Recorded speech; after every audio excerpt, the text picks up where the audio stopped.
Dan pemirsa, untuk pengemudi yang ditetapkan sebagai tersangka ini, kecelakaan mobil tim dari Liputan TV One ini telah dilakukan gelar perkara. Untuk itu kita langsung membahasnya, sudah terhubung dengan kami ada AKP Budi Prayitno, Kasat Lantas Polres Pemalang. Selamat malam Pak Budi. Selamat malam Mbak Nisa. Baik Pak Budi, yang pertama kami tanyakan adalah terkait dengan dari adanya kecelakaan ini sudah dilakukan olah TKP, apa hasil dari temuan kepolisian yang akhirnya menetapkan sopir truk Rosalia sebagai tersangka, Pak Budi?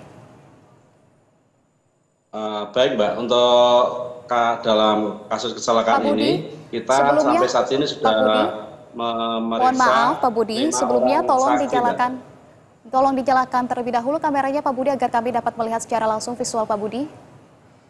Mohon izin Mbak, kami masih ada di luar Mbak, masih di patroli di jalan Mbak.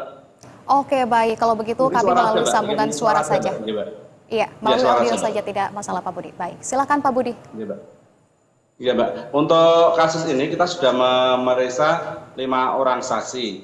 Dari keterangan 5 orang saksi ini diantaranya juga kita sudah memeriksa juga dari sopir truk bahwa benar pada hari Kamis tanggal 31 Oktober 2024 sekira jam 06.32 telah terjadi kecelakaan lalu lintas di jalan tol KM 315 plus 900 jalur A arah dari Jakarta menuju ke Semarang. Dari peristiwa ini kecelakaan antara KBM Innova dan KBM Trukbot mengakibatkan 3 orang korban meninggal dunia dan 2 orang luka-luka serta mengakibatkan kerugian material. Demikian Mbak. Baik Pak Budi, disebutkan juga di keterangannya bahwa sopir truk ini mengalami microslip ya. Apakah sudah ada pemeriksaan lebih lanjut terhadap sopir dan juga supir pengganti yang ada di sana terkait dengan kesehatan ataupun fisik saat berkendara dari mereka Pak Budi? Sudah Mbak, sudah kita laksanakan pemeriksaan baik untuk sopir utama maupun supir pengganti. Bahkan kita juga sedang melaksanakan tes urin Mbak.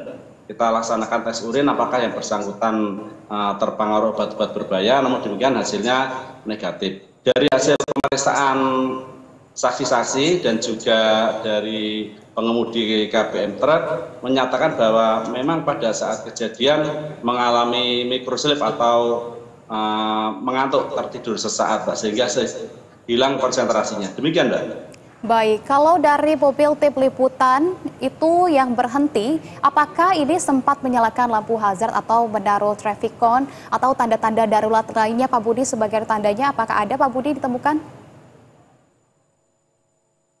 Untuk kendaraan Avanza yang dari kru salah satu TV swasta tersebut berhenti beberapa saat Mbak. Kemudian sopirnya turun, belum sempat memberikan tanda Mbak, belum sempat memberikan tanda segitiga pengaman bahwa itu untuk berhenti darurat. Informasi dari penumpang yang selamat Mbak Felisa itu kaca kendaraan mengalami kotor sehingga perlu dibersihkan oleh sopir dengan cara membersihkan dengan air mineral.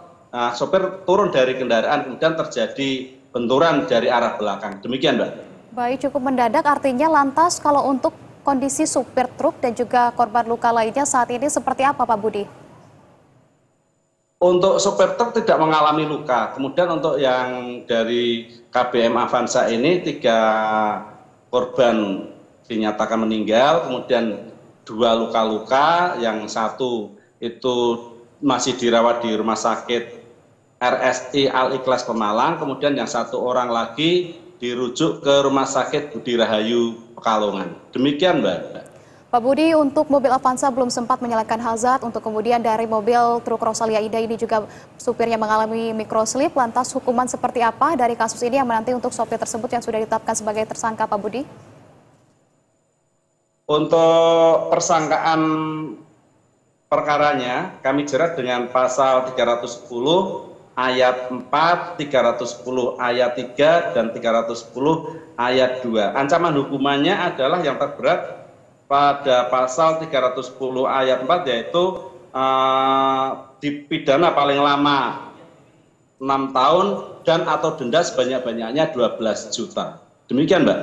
Oke, baik. Kalau begitu, terima kasih Pak Budi atas informasinya. AKP Budi Prayitno, Kasat Lantas Polres Pemalang. Selamat malam, Pak Budi.